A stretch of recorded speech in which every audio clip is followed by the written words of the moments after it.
when you're not traveling, she's there with you, cooking, cleaning, providing for you, washing, tidying the house, being that support for you when you need that support. In the life of Ibrahim alayhi salam, he earned his wife's love. And the example that we'll show you is the example of when Nimrod, the king, took Ibrahim alayhi salam's wife from him. You know, in that incident, when he came, the culture, the practice of the people of that nation, Nimrod and his guards and his people, was that if strangers came to their land, and these strangers had women with them, if their women were their sisters or mothers, they would leave them. But if anybody else, if it was their daughters or their wives or friends or cousins or anything of this nature, they would take them as slave girls. And they would rape them and use them and abuse them.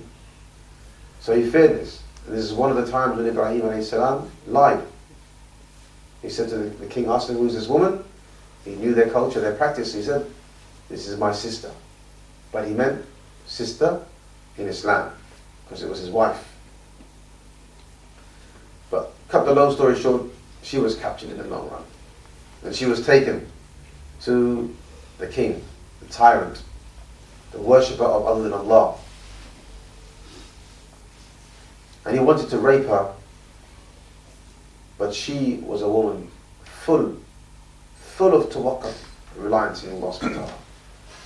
And she would continuously, sincerely make dua to Allah, saying, "Oh Allah, if I believed in you and your messenger, sincerely, and if I protected my private parts for my husband alone, then do not allow a disbeliever to overpower me." And Allah subhanahu wa ta'ala answered her dua.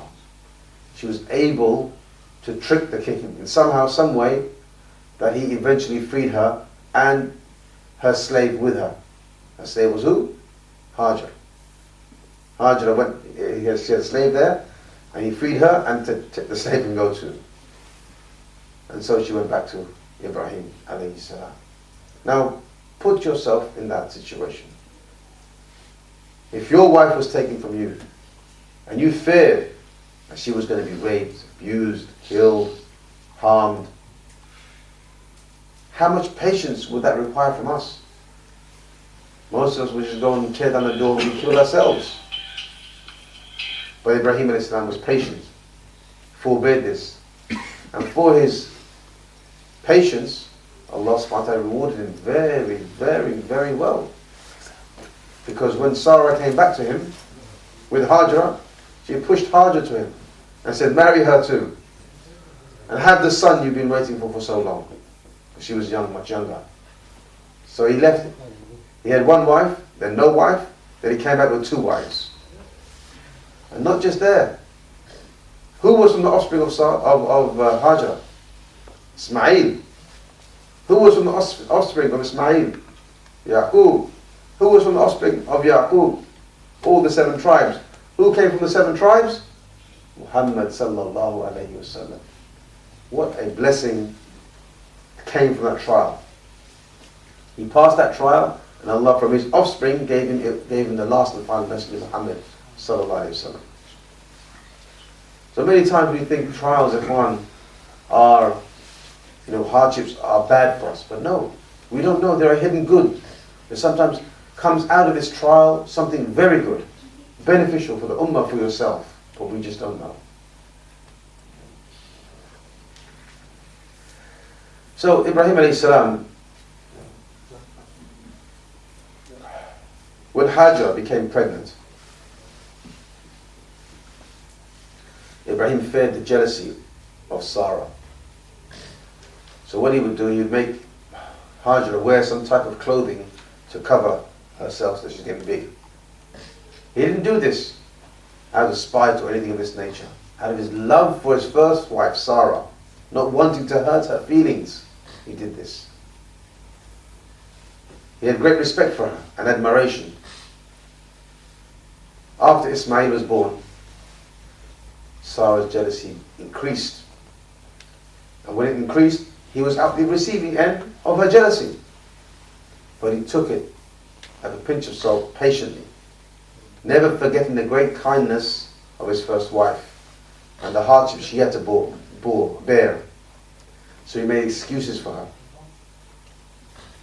And then, by the instruction of Allah subhanahu wa ta'ala, he was ordered to take Hajar away to a very far land, to the house of Allah, as we know is now in Mecca. When he got there, he was ordered by Allah to leave them and walk away. She said to him, Ibrahim, are you going to leave me in this land where there is no food, no water, no agriculture, no animals, no humans, nothing, just desert? And he wouldn't look at her. He didn't even raise his face to look at her face, because he wanted to please who? Allah. And he didn't want a single arrow to go in his heart of worry or hesitance in following Allah's order. And then she kept repeating again, Ibrahim, are you leaving us here where there's no humans, no water, no land, no animals, nothing? Time and time again, repeating, and he never answered. Until she said, Ibrahim, did your Lord order you to do this? And upon this, he looked at her and said, yes. And what were the words of this great Hajar? She said, then he will not abandon us. Allah will not abandon us.